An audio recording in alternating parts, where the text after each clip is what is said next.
कहानी की शुरुआत एक घने जंगल से होती है जहाँ सभी जानवर एक गुफा के बाहर इकट्ठा हुए होते हैं। उसी वक्त वहाँ एक बंदर रफी आता है और सबके सामने राजा मुफासा के बेटे का अभिषेक करता है। वो नन्हे सिम्बा को उठाकर सबको दिखाता है और ऐलान करता है कि आने वाले वक्त में हमारा अगला बादशाह राजकुमार सिम्बा ही होगा। यह सुनकर सब जानवर खुशी से झूम उठते हैं। फिर हमें मुफासा के भाई स्कार से मिलवाया जाता है। स्कार उस वक्त एक चूहे का शिकार कर रहा होता है। तभी वहाँ जाजू आता है जो एक परिंदा है और मुफासा का बेहद वफादार साथी जाजू स्कार से कहता है महाराज आने ही वाले हैं। लेकिन स्कार गुस्से में आकर जाजू पर हमला करने लगता है। तभी अचानक मुफासा पहुंच जाता है। मुफासा स्कार से पूछता है तुम सिम्बा के अभिषेक में क्यों नहीं आए? स्कार बेरुखी से जवाब देता है मुझे याद ही नहीं रहा। लेकिन असलियत यह थी कि स्कार जानबूझकर नहीं आया था क्योंकि वह यह मंजूर ही नहीं कर पा रहा था कि अगला राजा सिम्बा बने। उसके दिल में चाहत थी कि ताज उसी के सर पर सजे। मुफासा उसे सख्त लहजे में कहता है मुझे फिर से धोखा मत देना स्कार, आने वाले वक्त में मेरा बेटा सिम्बा ही राजा बनेगा। स्कार कुछ कहे बगैर वहाँ से चला जाता है। उस रात वही बुजुर्ग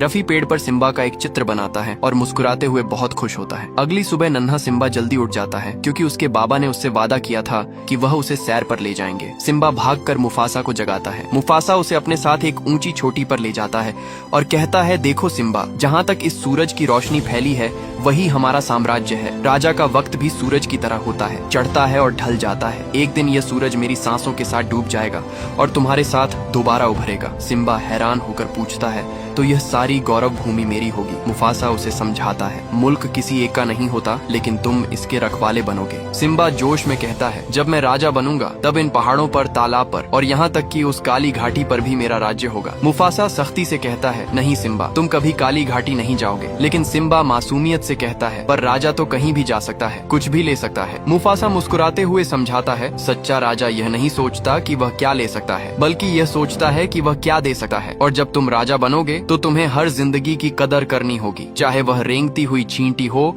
या छलांग लगाता हुआ हिरण। सिम्बा बहस करता है लेकिन हम तो हिरण खा जाते हैं। मुफासा प्यार से जवाब देता है जब हम मरते हैं हमारा जिस्म मिट्टी और घास बन जाता है और वही घास हिरण खाते हैं। इस तरह हम सब एक अनदेखी डोर से जुड़े हुए हैं। इतने में जाजू आकर मुफासा को खबर देता है कि लक्कड़ बघे शिकार पर निकले हैं। सिम्बा भी साथ जाने की जिद करता है लेकिन मुफासा उसे मना कर देता है और जाजू को हुक्म देता है कि सिम्बा को घर छोड़ आए। जाजू सिम्बा को घर के पास छोड़कर वापस चला जाता है लेकिन सिम्बा खेलते खेलते अपने चाचा स्कार के पास पहुंच जाता है। वह मासूमियत से स्कार से कहता है जब मैं राजा बनूंगा तो आपको मेरा हुक्म मानना होगा। आज मेरे बाबा ने मुझे पूरी गौरव भूमि दिखाई। स्कार चालाकी से जवाब देता है पूरी गौरव भूमि तो दिखाई मगर काली घाटी नहीं दिखाई होगी। सिम्बा कहता है हाँ बाबा ने मुझे वहाँ जाने से मना किया है। स्कार जहरीली मुस्कान के साथ कहता है उन्होंने सही कहा, वो हाथियों का कब्रिस्तान है, बच्चों का मैदान नहीं। लेकिन वहाँ के नजारे कुछ और ही हैं। याद रखना सिम्बा, यह बात हमारे बीच का राज है। स्कार का मकसद साफ था, वह चाहता था कि सिम्बा काली घाटी में जरूर जाए। सिम्बा घर लौटता है, वहाँ उसकी माँ सराबी उसे दुलारती है। सिम्बा मासूमियत से कहता है कि वह अपनी दोस्त नाला के साथ तालाब पर घूमने जाना चाहता है। सराबी उसे इजाजत तो देती है लेकिन ताकीद करती है ज्यादा दूर मत जाना और जाजू भी तुम्हारे साथ जाएगा। सिम्बा और नाला जाजू के साथ तालाब की तरफ निकलते हैं। रास्ते में वह सब गाते गुनगुनाते हैं और बहुत मस्ती करते हैं। लेकिन सिम्बा और नाला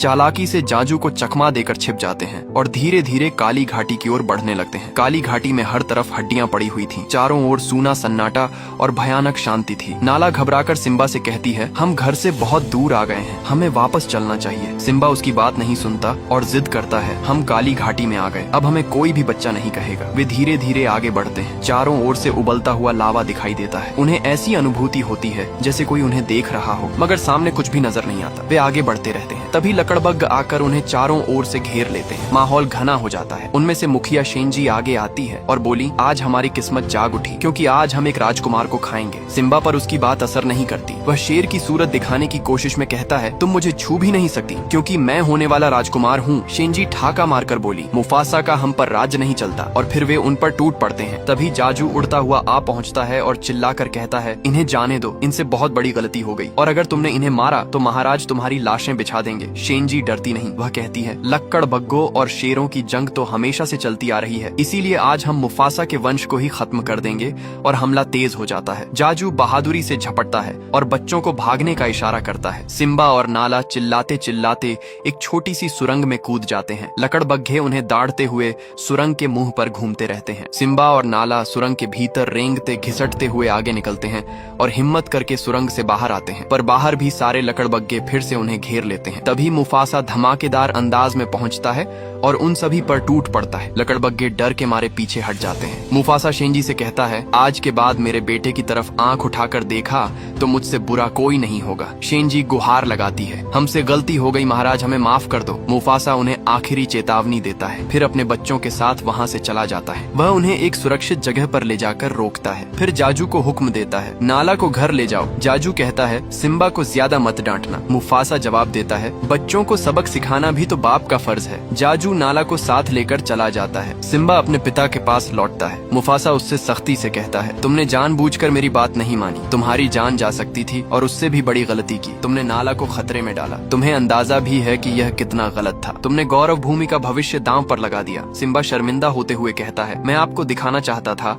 कि मैं भी आपकी तरह बहादुर हूँ। मुफासा धीरे से समझाता है, बहादुरी दिखाने की चीज नहीं होती बेटे, बहादुर जब बनो जब जरूरत हो। सिम्बा टोकता है, आप तो किसी से नहीं डरते। मुफासा बताता है, आज मैं डर गया था, मुझे लगा था कि मैं तुम्हें खो दूंगा। सिम्बा को अपनी गलती का एहसास होता है। दोनों एक पल के लिए चुप होकर मुस्कुरा देते हैं, फिर मस्ती खुशी में हंसते खेलते बातें करने लगते हैं। सिम्बा अपने पिता से कहता है, हम दोस्त थे और हम हमेशा साथ रहेंगे। तो मुफासा कहता है, मेरे पिताजी मुझे हमेशा एक बात कहा करते थे कि आसमान के सितारों से हमारे पूर्वज हमें देख रहे हैं, और अगर तुम कभी खुद को अकेला पाओ तो एक बात याद रखना कि वह हमेशा हमारे साथ रहते हैं, हमें सही रास्ता दिखाने के लिए। सिम्बा कहता है, मुझे तो कुछ नहीं दिख रहा। मुफासा हौले से कहता है, बस देखते रहो। काली घाटी के एक और कोने में स्कार लकड़बग्घों से मिलने आता है। स्कार फरेब और मीठी चालों से कहता है, तुम यहाँ एक कीड़ा तक नहीं छोड़ते, और जब मैंने यहाँ 2 पिल्ले भेजे तो वह जिंदा वापस आ गए। लकड़बग्घ पूछते हैं, तुम यहाँ क्या लेने आए हो? स्कार कहता है, मैं यहाँ तुम्हें जिंदगी भर की दावत देने आया हूँ। शेंजी तंज करती है, तुम भिखारी हमें क्या दोगे? स्कार कहता है,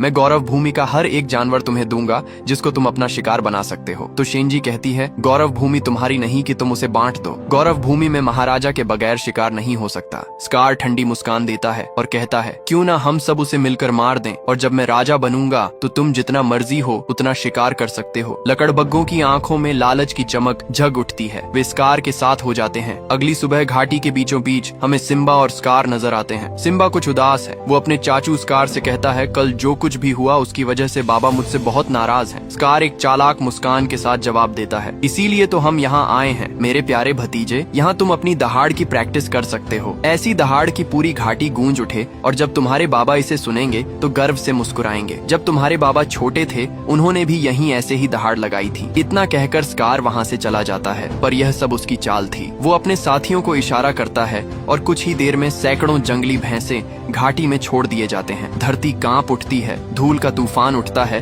और सिम्बा घबरा जाता है। वो भागने लगता है बेतहाशा जान बचाने के लिए। वह किसी तरह एक पेड़ की डाल पकड़ लेता है और लटक जाता है। इधर स्कार अपने मक्कार प्लान को पूरा करने के लिए मुफासा के पास पहुंचता है। घबराया हुआ बोलता है, घाटी में भगदड़ मच गई है, सिम्बा वहीं फंसा हुआ है। ये सुनते ही मुफासा बिना एक पल गंवाए घाटी की तरफ दौड़ पड़ता है। सिम्बा अब भी पेड़ की डाल पर लटका है। जाजू वहाँ पहुँचता है और कहता है, महाराज को मैं खबर देता हूँ, तुम पेड़ को मजबूती से पकड़े रहो। जाजू उड़कर मुफासा को सारी बात बताता है। मुफासा घाटी में उतरता है, जान हथेली पर लेकर अपने बेटे को बचाने निकल पड़ता है। उधर स्कार झूठी हमदर्दी के लहजे में जाजू से कहता है, मैं महाराज की मदद करता हूँ, तुम सेना लेकर आओ। मुफासा दौड़ते हुए पहुँचता है। सिम्बा को बचाकर उसे ऊपर एक पत्थर पर रख देता है, लेकिन उसी वक्त जंगली भैंसे उस पर झपट पड़ते हैं। मुफासा को अपने साथ घसीट ले जाते हैं। सिम्बा की सांसें तेज हो जाती हैं। तभी मुफासा छलांग लगाते हुए ऊपर आता है। अपने पंजों से पहाड़ की दीवार थाम लेता है। वह ऊपर तक पहुंचने ही वाला होता है कि तभी स्कार वहां आता है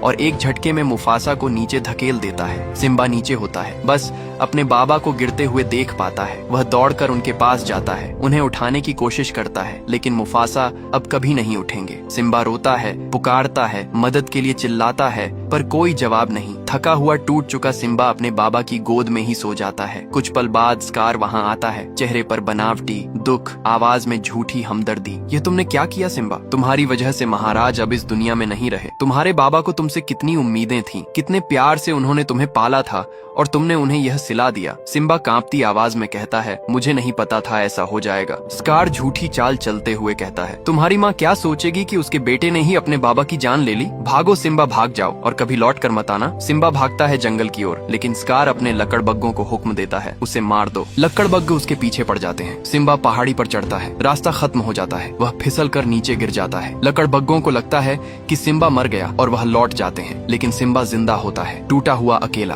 धीरे धीरे आगे बढ़ता हुआ वह गौरव भूमि को छोड़ देता है। उधर स्कार लौटता है, सबके सामने झूठ बोलते हुए कहता है, मुफासा और सिम्बा अब इस दुनिया में नहीं रहे। वह दिखावटी अफसोस जताता है, काश मैं वक्त पर पहुंच पाता तो शायद अपने भाई की जान बचा लेता। फिर वह खुद को गौरव भूमि का नया राजा घोषित करता है और अपने लकड़बग्गों के झुंड को भी वहां बुला लेता है। दूर पहाड़ी पर रफीकी और जाजू यह सब देख रहे होते हैं। उनकी आंखों में उदासी है, उन्हें भी लगता है कि सिम्बा अब इस दुनिया में नहीं रहा। वहीं हम सिम्बा को देखते हैं जो अब गौरव भूमि से बहुत दूर निकल चुका है। उसके कदम लड़खड़ा रहे हैं, धूप तेज है और सामने बस रेगिस्तान का एक अनंत सन्नाटा थककर वह रेत के बीचों बीच गिर पड़ता है और बेहोश हो जाता है। उसी वक्त आसमान में मंडराते गिद्ध उसकी तरफ झपटने लगते हैं, जैसे जिंदगी अब अपने आखिरी लम्हों में हो। लेकिन तभी दूर से एक जानवर दौड़ता हुआ आता है। वो सिम्बा के ऊपर झपटते गिद्धों को भगा देता है। उसका नाम है पुम्बा, एक भोला मस्त मौला जंगली सुअर, और उसके साथ आता है उसका प्यारा दोस्त टीमोन। जब टीमोन को पता चलता है कि यह एक शेर का बच्चा है, वह डर के मारे छिप जाता है। पर पुम्बा मुस्कुराता है और कहता है, अरे ये तो अभी बच्चा है यार, क्यों ना इसे हम पाल लें। बड़ा होकर ये भी हमारी टीम का हिस्सा बनेगा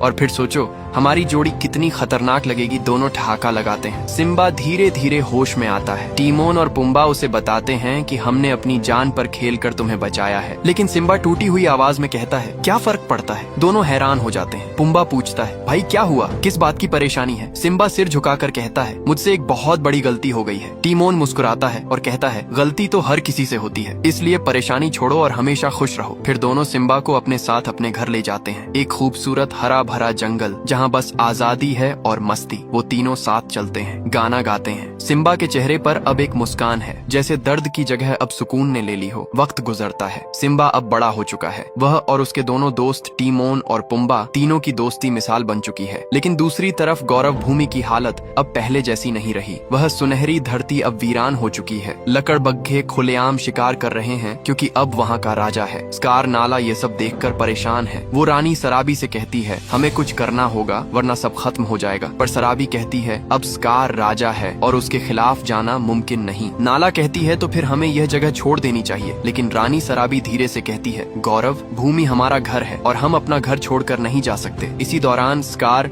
रानी सराबी को अपने दरबार में बुलवाता है। वो कहता है, बरसों पहले तुमने मुझे ठुकराकर मुफासा को चुना था, लेकिन अब राजा मैं हूँ। जब तक तुम मेरी नहीं होगी यह शेर भी मेरे नहीं होंगे। रानी बन जाओ मेरी। सराबी ठंडे लहजे में कहती है, मैं तुम्हारी रानी कभी नहीं बनूंगी। रात गहराती है और नाला बेचैन है। वह तय करती है उसे मदद ढूंढनी ही होगी। वह सबकी नजरों से बचकर निकल पड़ती है। स्कार उसकी गंध से उसका पीछा करने की कोशिश करता है, लेकिन जाजू किसी तरह उसका ध्यान भटका देता है और नाला अंधेरे में गुम हो जाती है। सिम्बा जो अब अपने दोस्तों के साथ जंगल में मस्ती कर रहा है, वह सबको खाना बांटता है, हंसता है। लेकिन रात होते ही वह आसमान की तरफ देखता है, जहाँ टिमटिमाते तारे उसे अपने पिता मुफासा की याद दिलाते हैं। वह चुपचाप कहता है, काश बाबा आप आज यहाँ होते। हवा का झोंका आता है, उसके बालों का एक रेशा उड़ता हुआ बहुत दूर चला जाता है। घाटियों, पेड़ों और नदियों को पार करता हुआ रफीकी के पास पहुंचता है। वह बाल देखते ही उसकी आंखें चमक उठती हैं। सिम्बा जिंदा है, उसके होठों पर मुस्कान आ जाती है। टीमोन और पुम्बा जंगल की मस्ती में गाना गा रहे होते हैं। अचानक उन पर हमला होता है। वह कोई और नहीं नाला है। वह झाड़ियों से कूदकर पुम्बा पर झपटती है। टीमोन चीखता है, बचाओ नाला। पुम्बा को मारने ही वाली होती है कि एक गरजता हुआ शेर बीच में आ खड़ा होता है। दोनों के बीच जोरदार लड़ाई छिड़ जाती है। लेकिन तभी सिम्बा को एहसास होता है कि यह तो नाला है और नाला पीछे हट जाती है। धीरे धीरे दोनों की नजरें मिलती हैं। वक्त जैसे थम जाता है। सालों बाद किस्मत ने उन्हें फिर से आमने सामने ला खड़ा किया था। नाला खुशी से झूम उठती है कि सिम्बा जिंदा है। सिम्बा भी भावुक हो जाता है। वो टीमोन और पुम्बा से कहता है, यह नाला है, मेरी सबसे पुरानी और सबसे अच्छी दोस्त। सिम्बा नाला को अपनी नई दुनिया दिखाता है। देखो यहाँ जो चाहो वह मिल जाएगा, कोई चिंता नहीं, कोई जिम्मेदारी नहीं। लेकिन नाला कहती है, सिम्बा हमें गौरव भूमि वापस जाना होगा। स्कार ने लकड़बग्घों के साथ मिलकर अपनी सेना बना ली है। अब वक्त आ गया है कि तुम लौट आओ, क्योंकि तुम ही हमारे असली राजा हो। सिम्बा पीछे लौटने से इनकार कर देता है। वो कहता है, मैं अब उस जगह पर नहीं जाना चाहता। नाला वो सब बीते दिनों की बात है। नाला उसे समझाने की कोशिश करती है मगर वह नहीं मानता। फिर भी सिम्बा उसे घुमाने ले जाता है। नाला उस जगह की खूबसूरती में खो जाती है। सिम्बा और नाला हंसी मस्ती करने लगते हैं और धीरे धीरे एक दूसरे के करीब आने लगते हैं। नाला पूछती है, अगर तुम जिंदा थे तो इतने सालों से वापस क्यों नहीं आए? हमें तुम्हारी सख्त जरूरत थी। सिम्बा उदास नजर से जवाब देता है, सब ठीक ही तो है, किसी को मेरी जरूरत नहीं। नाला कहती है, तुम राजा हो सिम्बा, और स्कार ने गौरव भूमि को तबाह कर दिया है। वहाँ ना खाना बचा है ना पानी, और तुम्हारी माँ तक मुश्किल में है। सिम्बा सिर झुकाकर कहता है, मैं कुछ नहीं कर सकता, जिंदगी में बुरा होना तो तय है। नाला आहत होकर जवाब देती है, मैं यहाँ मदद मांगने आई थी, पर ये मेरी सबसे बड़ी गलती थी। अब मैं जा रही हूँ, और वह वहाँ से चली जाती है। सिम्बा गहराई से उदास हो जाता है। नाला की बातें उसके दिल में उतर जाती हैं। तभी रफीकी वो बूढ़ा बंदर सिम्बा को ढूंढते हुए वहाँ पहुँचता है। सिम्बा उसे देखकर कहता है, तुम कौन हो? रफीकी मुस्कुराता है, मैं वह हूँ जो तुम्हें बचपन से जानता है। तुम मेरी गोद में खेले थे, और सुनो मुफासा अब भी जिंदा है। चलो मैं तुम्हें उनसे मिलवाता हूँ। रफीकी उसे एक शांत तालाब के पास ले जाता है। पानी में देखो, ध्यान से देखो, तुम्हारे बाबा वहीं हैं। सिम्बा पानी में अपनी परछाई देखता है और तभी आसमान में गरज उठती है मुफासा की आवाज। सिम्बा, इस जिंदगी की डोर में अपना सिरा ढूंढो, याद रखो तुम कौन हो, एक सच्चे राजा। सिम्बा की आंखों में आंसू आ गए। मैं आप जैसा कभी नहीं बन सकता बाबा, मुफासा जवाब देता है, जब मैं राजा था मेरे लिए सबसे बड़ा गौरव था कि तुम मेरे बेटे हो। मैं हमेशा तुम्हारे साथ था और हमेशा रहूंगा, बस याद रखना तुम कौन हो। सुबह का उजाला फैलता है। रफीकी फिर पूछता है, तो बताओ सिम्बा तुम कौन हो? सिम्बा गहरी सांस लेता है, मैं हूँ सिम्बा, मुफासा का बेटा। वो दहाड़ मारता है एक सच्चे राजा की तरह। सिम्बा दौड़ता हुआ नाला के पास पहुँचता है। नाला उसे देखकर खुशी से झूम उठती है। दोनों साथ साथ गौरव भूमि की तरफ दौड़ पड़ते हैं। वहाँ पहुंचकर सिम्बा देखता है